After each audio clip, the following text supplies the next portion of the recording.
আমি শুধু একটা প্রস্তাব দিতে চাই সরকারের কাছে, সেটি হচ্ছে যে 5ই আগস্টের অভ্যুত্থানের পর বহু অপরাধীও জামিন পেয়ে মুক্ত হয়ে গিয়েছেন, এমনকি শাস্তিতে আছেন এমন ব্যক্তিও মুক্ত হয়ে গিয়েছেন। সেইখানে প্রশ্নযোগ্য মামলা, অর্থাৎ যে মামলার ভিত্তি নিয়ে প্রশ্ন আছে, এরকম মামলায় আটক বহু মানুষ এখন কারাগারে আছেন। সদিচ্ছা প্রমাণের জন্য আমি মনে করি তাদেরকে জামিনে মুক্ত করে দেওয়া উচিত।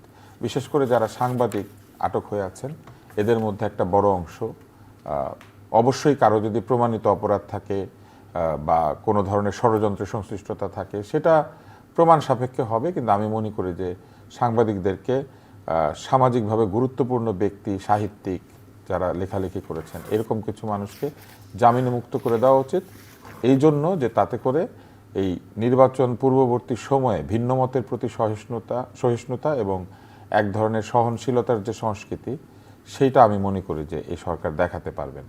আর কিছু কিছু মানুষ আছেন যাদের কাছ থেকে কোনোভাবেই আসলে ঠিক ভায়োলেন্ট তৎপরতা এটা সম্ভব না, এরকম কিছু মানুষ আটক হয়ে আছেন। কেউ অতি বয়স্ক, কেউ দীর্ঘ সময় সাংবাদিকতার অভিজ্ঞতা আছে, সরাসরি রাজনীতির সাথে সম্পৃক্ত নন বা কোনো পক্ষ অবলম্বন করে কোনো ধরনের অন্যায় করেন নাই, এমন ব্যক্তিদেরকে শুধু শুধু আটকে না রেখে আমার মনে হয় তাদেরকে নির্বাচনের আগে জামিনে মুক্ত করে দেওয়া উচিত এবং পরবর্তীতে বিচার প্রক্রিয়া চলবে। তারা তাদের অন্যায়ের যে কাঠামো, সেইটা বিচার বিবেচনায় হয় খালাস পাবেন, না হলে শাস্তি পাবেন।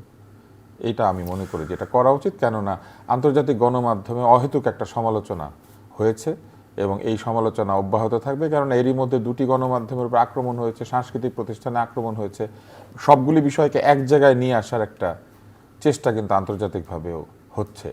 এইটা তো বিবেচনায় নিতে হবে যে একটা বৃহৎ পক্ষ নির্বাচনে নাই এবং দেশেও নাই, তারা বেশ সাফল্যের সঙ্গে তারা প্রস্থান করতে পেরেছেন।